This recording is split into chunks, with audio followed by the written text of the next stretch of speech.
Welcome back to another episode of Stand on Guard. I'm your host, David Krayden, and it's so nice to have you here. It's September. It's October 1st, excuse me. September has gone by. So thank you so much for joining me this morning. And you know you appreciate it. We love you here at this station. Thank you for tuning in. And when we come back momentarily, would you believe? Remember that old Get Smart quotation? Justin Trudeau has compared denialism, I hate that word, of residential schools to the Holocaust. I'm not kidding. When we come back, more. So we are in a very precarious position in this country. We need political change, but we also need to resolve to resist.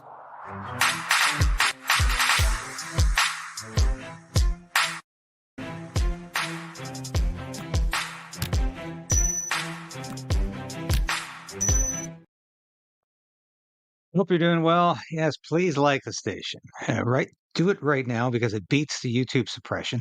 I was kicked right in the behind yesterday with suppression again, and that's to be expected when you're talking about real issues. YouTube doesn't like that coming from a conservative perspective, but we deal with it. And thank you for stepping up recently with your subscriptions. We appreciate it. That's how we grow the station. That's how more people get to watch it. And we do try to give you all the news you need to know so you can resolve to resist. Before I go on, like I say, please do what you can to hit that like button right now. But I haven't mentioned our store lately, and I probably should have. So we haven't had orders in a month. This is what I consider to be the best thing we've got available right now. Why is it so hard to hold these things up when you're in front of a camera? Here. Yeah, this is what we call our Bill of Rights t-shirt. This is I am a Canadian, a free Canadian. It's the preamble to the 1962 Canadian Bill of Rights. And this is actually exactly 20 years before the passage of the Charter of Rights as part of the Constitution. I'm trying to think of the word that Trudeau used at the time. It was generic to the Constitution. It was integral to the Constitution having a Charter of Rights, and that was 20 years after the Bill of Rights. But I really liked the tone and the emphasis on freedom and freedom of speech in John Diefenbaker's 1962 Bill of Rights. No matter what you think of Diefenbaker, and he had some strange ideas, but a few things. But he was a real advocate of free speech, his whole life in the House of Commons, and he was one of the longest serving MPs in the history of the Commonwealth. And his whole life was really dedicated to preserving free speech in Canada. And if that's all he ever did, then I would admire him for that. Because believe me, there are few politicians with the balls or the moxie to stand up for free speech today. That's specifically and particularly what we're lacking is courage in our MPs. This is not going to be another broadcast on Bill C-63. I try to mention it at least 3 times a week because it is the most pressing legislative concern for all of us. It will take away our free speech. I see my old friend Ezra Levant was on InfoWars yesterday talking about this. Great. Get the word out. We all need to get the word out about how odious this bill is. This is something all Canadians, no matter what you call yourself, should be standing up together in unison and shouting down this government. No, you will not take our free speech away. But that's exactly what private members' bills continue to try to do. These are the most horrible pieces of legislation because people don't take them seriously. And the other day we talked about, and this broadcast got a huge response from all of you. Thank you. We talked about Bill C-293, and I'm going to be talking about that again tomorrow with a Saskatchewan farmer who is going to be a guest on my show, and we're going to be talking to her about that. And this is somebody with firsthand knowledge of what Bill C-293 could do to the Canadian agriculture industry, to farmers. And once again, this is a bill sponsored by a liberal backbencher, private members bill. People saying, well, if they got this far, they can't be that. Of course, that's exactly why they get this far, because nobody pays any attention to them. And they are not innocuous. They are lethal in some cases in terms of the effects they're going to have on Canadians and on our free speech and our ability just to be free in this country. So we're going to be talking about that again tomorrow. Yes, with a farmer from Saskatchewan. I have real people on this show. I just don't show other people's clips. I just don't borrow from the mainstream media. I create my own media here because I'm a journalist. Now, this is a dangerous piece of legislation. And of course, there's another piece of legislation that's making its way up. And this is Charlie Angus. This is the NDP MP from Timmins, Ontario, who is authored a completely insane, no other way to describe it, insane piece of legislation that would make it a crime to promote fossil fuels. I talked about this months ago. It's still there. It's winding its way through Parliament. Nobody's really paying any attention to it, but it potentially could make it illegal to put a "I love Alberta oil" bumper sticker on your car. That's what it comes down to if you want to understand what this really means. Yes, there's a lot of other, $100,000 fines for promoting fossil fuels, which Angus, a complete idiot when it comes to policy, equates to cigarette smoking. Fossil fuels equals tobacco industry. This is how incredibly skewed his analysis and his perspective is. But this, again, is a poison pill private members bill that's winding its way through the House of Commons, and it's going to effectively ban free speech around the oil industry. So what? We can only talk about green energy? We can't even talk about the gasoline in your tank? We can't talk about the fuel to heat your home? We can't talk about workers on oil rigs? We can't talk about the fact that Canada's economy is heavily rooted in the energy sector. And any moron knows this. Apparently, Charlie Angus doesn't. But here's I won't say worse. You can't get much worse. But here's another example of a private member's bill that's going to be winding its way through the House of Commons. And Justin Trudeau commented on this yesterday. But let's have a look at this. This is an NDP private member's bill that is going to criminalize so-called denialism of Canada's residential schools. Those are the schools that Aboriginal people were, yes, essentially torn away from their families, taken to schools and raised. And yes, some horrible things happen there. There are two sides to the equation. There are two sides to the story, but we're not allowed to even suggest that there might be a different perspective. And this doesn't mean it was just a wonderful experience. Nobody's suggesting, well, I'm not suggesting that. And I don't know anybody who's saying that we're going to say this was just a completely innocuous or positive experience. But we have the right as Canadians to question official narratives. And I'm not going to say, well, that's fine. There's an official narrative. I can't question it because that's what the Liberal Party says. That's what the government of Canada says. That's what the Trudeau government says. So I'm not questioning it. That is lunacy.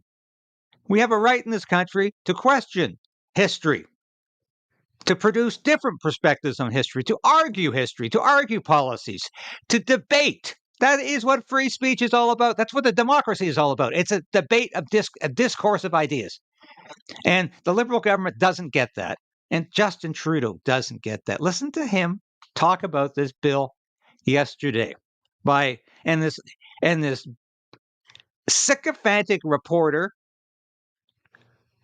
who's no doubt her agency is getting not kickback, subsidies from the Liberal government. Really amounts to the same thing, though, doesn't it? When you subsidize your media. Listen to this exchange. Hi, Lisa Johnson from the Canadian Press. The NDP put forward a private member's bill last week aiming to criminalize residential school denialism. This likely won't go anywhere unless the government takes it on. Will your Liberal government support this bill? You see, the reporter is in the pocket of Trudeau right away by using the word denialism, like this is a fait accompli. That the word means anything? What the hell does denialism mean?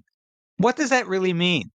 I'll get into more depth in this in a second, but it drives me crazy to see reporters repeat the talking points of the Trudeau government and the talking points of the stupid bill. And this is a really stupid bill. But listen to Justin Trudeau. We will look very carefully at this bill. Obviously, anytime people are putting limits on free speech, a free and democratic society needs to take careful steps. Excuse me? You're the one who's introducing Bill 63, which is eradicating free speech. Trudeau lies constantly, and he's lying right here about free speech mattering to him at all.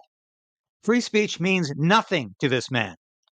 And he's pretending that he's somehow going to take a careful look at this bill because it might infringe upon free speech, something he does every day, something his whole government has been geared towards doing in the last 4 years, 3 years, and before then.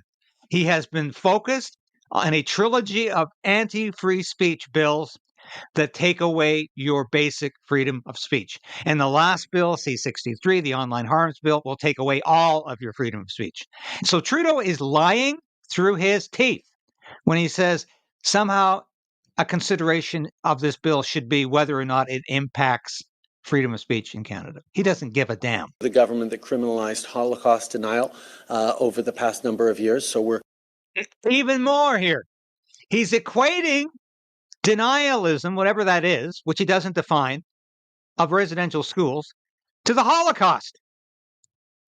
Does that mean that if we don't call the residential schools phenomena a genocide, which of course it wasn't, that's foolishness and nonsense to say it was a genocide,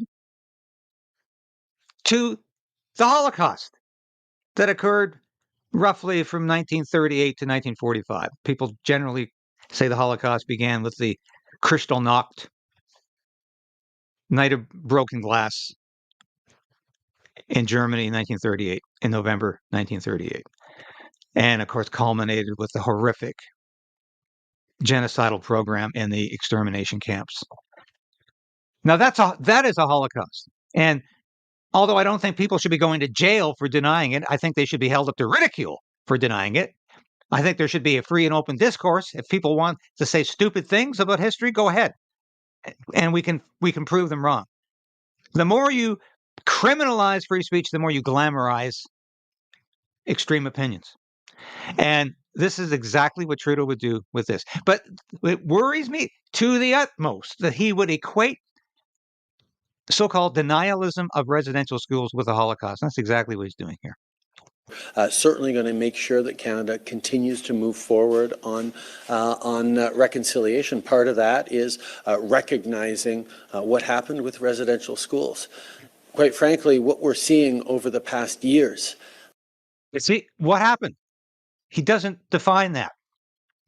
Would denialism include people who say, I'm sorry, this is not a graveyard. There's always these hoaxes where so-called Aboriginal leaders are claiming that there's a mass graveyard, and it turns out there's not.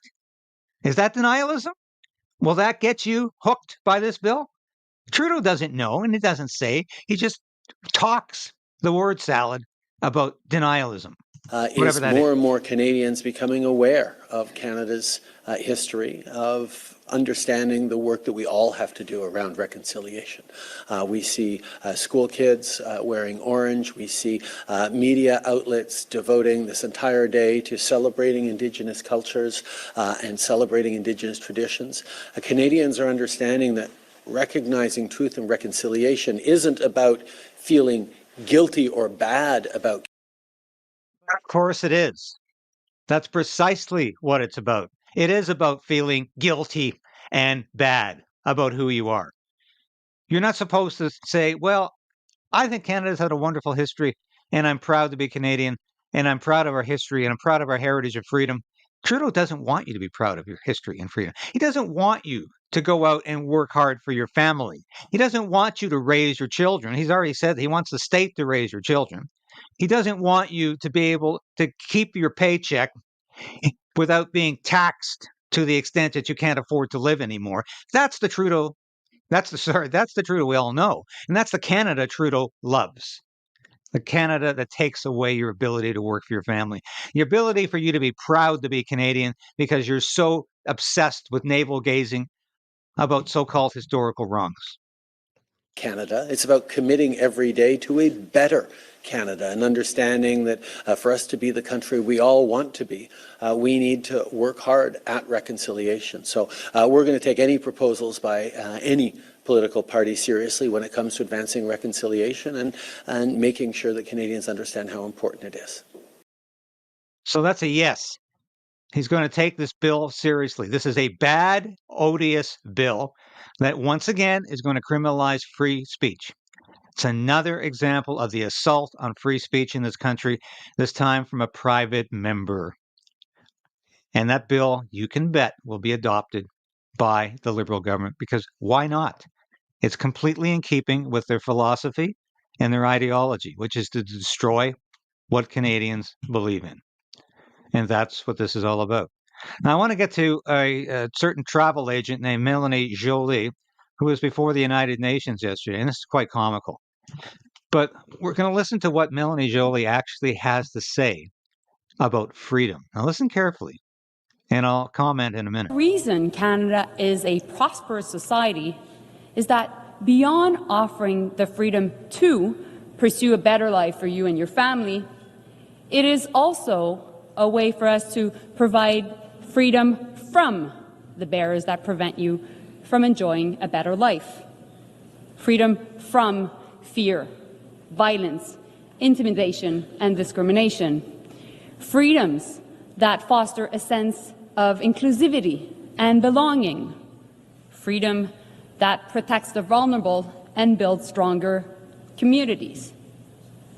Far too often, though, some of the loudest voices claiming to speak for freedom are the ones trying to redefine that word for their own purposes. Hold it there, Mélanie. This is right out of Justin Trudeau's quiver of talking points. You know how Trudeau's always saying that, hey, those people on the so-called far right, they don't believe in freedom. I'm the one who believes in freedom because they have redefined freedom, just like they've redefined democracy. When you hear Trudeau talk about democracy, he's not talking about your freedom to go vote every 4 years. He's not talking about the freedom to have an official opposition party in the House of Commons. He's not talking about your freedom and your democratic right to free speech. He's talking about the elites controlling the destiny of Canadians. That's what he's talking about. But Melanie Joly, of course, just like Trudeau, is projecting the Liberals' complete dismissal of freedom on their opponents, on their political opponents. The Liberals do this constantly. And that's all this is about. Just listen to this woman rag on about this. They claim freedom as an excuse to do as they wish without any regard for the freedoms of others. That's precisely what Liberals do. You think you have the freedom to take my freedom away.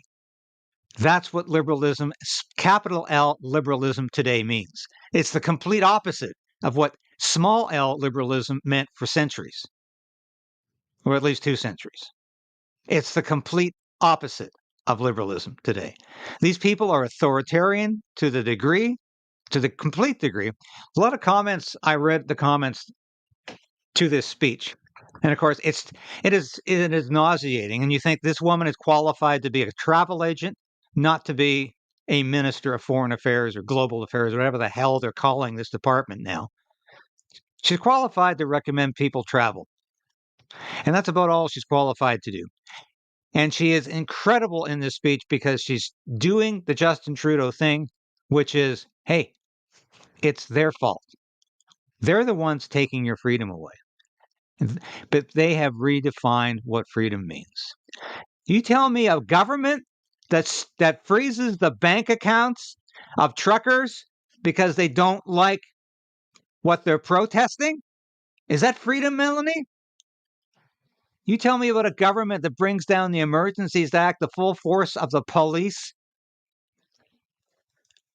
on peaceful protesters. Is that freedom, Melanie? Is that the kind of freedom your government espouses and actually demonstrates?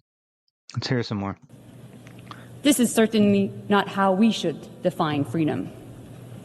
They hide behind the word to tell us everything is broken, to spread disinformation and parrot Everything. Is she talking about Pierre Poilievre, who said Canada is broken? And they're spreading disinformation, meaning anything I disagree with. Anything Melanie Joly and Justin Trudeau disagree with, that's disinformation. And they spread it terribly. lines fed to them by those who wish to interfere in our elections and undermine our democracy. There we go. Interfere in our elections? Oh, there's the Russian hoax again. Yes, if you disagree with the Liberal Party in the Trudeau government, you are spreading disinformation and you're interfering in the election on behalf of Russia. That's the latest line, of course. So if I'm on here talking about how Justin Trudeau is not fighting for democracy, how Melanie Joly has no conception of what freedom is, then I'm somehow working for the Russians. Oh, I see. And then I can be just dismissed as some sort of foreign agent. That's the plan here. It's to smear people who disagree with them. They weaponize the term freedom to further. How do you weaponize the term freedom? That's exactly what the Liberals have done. They have weaponized the term freedom. It's projection again. Melanie does it just as well as Justin Trudeau. And if there's anything Justin Trudeau does well, it's projecting his faults, his problems on his political opponents. It's dismissing reality by saying, it's not my fault, it's their fault. This is a woman who's as narcissistic as Justin Trudeau. Marginalize those in the most vulnerable situations to justify spreading hate and even deny people their right to make choices about their own bodies. Oh, so it's spreading hate if I disagree with what you're saying. And what about making choices about your own body? You said Canadians did not have a choice. You did not have a freedom of choice when it came to the COVID vaccine. You said there was no choice to make. You had to obey the government or else. You couldn't work. You couldn't travel. You couldn't shop. You couldn't do anything. You were treated like people in an apartheid state. Now that's freedom over your own body, Melanie? Oh, but she gets to the point in a little while. But what freedom really means to Melanie Joly, Including limits on reproductive rights. Oh, freedom is all about abortion, of course. Why can't we get that? And there's more. I've saved the best for last. She gets into this near the end of her speech about what freedom really means for Melanie Joly. And of course, when the Liberals are on the ropes, when the Liberals feel like they haven't got a hope in hell of winning the next election, where do they go? Abortion. The Conservatives are going to take away a woman's right to choose. They won't be able to make decisions about their own bodies. They're going to take away reproductive rights. Never mind that there's a third party, or at least a second party in this, meaning the unborn child. Nothing to do with that. He or she is completely dispensable. But this is all about freedom, according to Melanie Joly. It's a twisted, demented view of freedom, but that's the kind of foreign affairs minister we have. Continue to fight so that women and girls everywhere have the right to make choices about their own bodies and their own lives. Once again, women and girls did not have the freedom to choose anything during the COVID-19 pandemic. They couldn't make decisions about their own bodies without being punished for it. You are a complete and flagrant hypocrite who believes in nothing but your own self and who loves to hear the sound of your own voice. That is all you're about, Melanie Joly. We see the difference this gap in freedoms creates.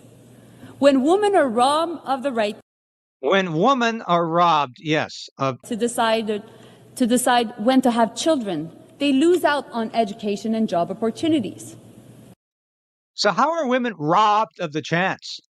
And why is questioning unlimited, complete access to abortion somehow infringing upon a woman's decision to get pregnant? How is that? What the hell is that correlate?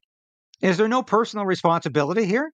Can women not make a decision not to get pregnant without abortion being readily available up to 9 months? This woman is completely demented. When women don't have access to safe abortions, their lives are put at risk.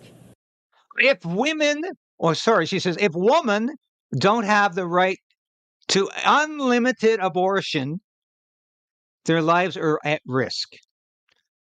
Their lives are at risk having abortions. It's a dangerous procedure, not just for the unborn child, which is liquidated in the most barbarous fashion.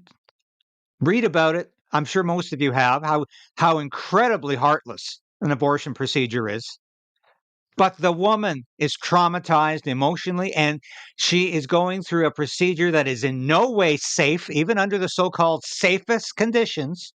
It is an unsafe procedure. So this is a blatant lie that abortion somehow makes women safer. It makes them more unsafe.